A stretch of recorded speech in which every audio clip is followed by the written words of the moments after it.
ఈరోజు పొద్దున్నే లేచి ఫ్రెష్ అప్ అయితే అయిపోయినా. మ్యాటర్ ఏంటంటే ఈరోజు మా అన్నయ్య ఎంగేజ్మెంట్. ఇతనే ఆ పెళ్లి కొడుకు అయితే. ఇంకా మా అన్న ఫేస్లో అయితే మంచిగా నవ్వు అయితే కనిపిస్తుంది. ఇంకా పెళ్లి తర్వాత అయితే అస్సలు ఉండదులే. నేను ఇలా బుక్ అయిపోతాను కల్లో కూడా అనుకోలేదు. ఇంకా రిటర్న్లో అయితే సోడా అయితే తాగిన. మీ బబుల్స్ అయితే ఏందో ఇంత హైట్ ఉంది.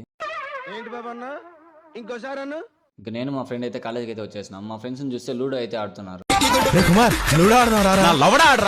ఇంకా రోజు ఎగ్జామ్ పోయి నిద్ర ఏం పోతాం అనేసి ఎగ్జామ్కే పోలే. ఏంటి మమ్మీ ఎవడీడు? ఇంకా బయట వచ్చి ఫుల్గా బిర్యానీ తినేసి ఫ్రెండ్ గారి దగ్గర అయితే బిల్లు కట్టించా. ఇంకా మళ్ళీ జ్యూస్ తాగుదాం అనేసి వెళ్ళి మళ్ళీ 700 అయితే మా ఫ్రెండ్ గారికి బొక్క పెట్టించా.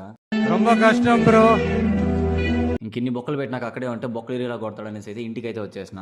అరే ఇన్ని ఏదో ఒక రోజు కొడతారా బుర్కేసుకొని మన అనీష్ కాలేజ్ కింద బట్టేసి పాయింట్ కాడ కుక్కను కొట్టినట్టు కొడతారా, పొట్టు పొట్టు కొడతా కొడుకు. ఇంక ఈ కార్ చూడగానే అలాగే ఒక లాంగ్ డ్రైవ్ అయితే వెళ్దాం అనుకున్నా.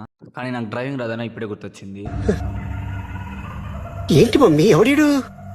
ఇంక ఇదంతా కాదనేసి పిల్లలు క్రికెట్ ఆడుతుంటే మధ్యలో పోయేసి బ్యాట్ అయితే తీసుకుని నేనైతే ఆడినా. ఈ దేశంలో పక్కోడు పని మీద ఉన్నంత ఇంట్రెస్ట్ సొంత పని మీద ఉండదు జనాలకి. చిచి సంస్కారహీనులు. ఒక లైక్ కొట్టి ఫాలో చేసి వెళ్ళండి అలాగే.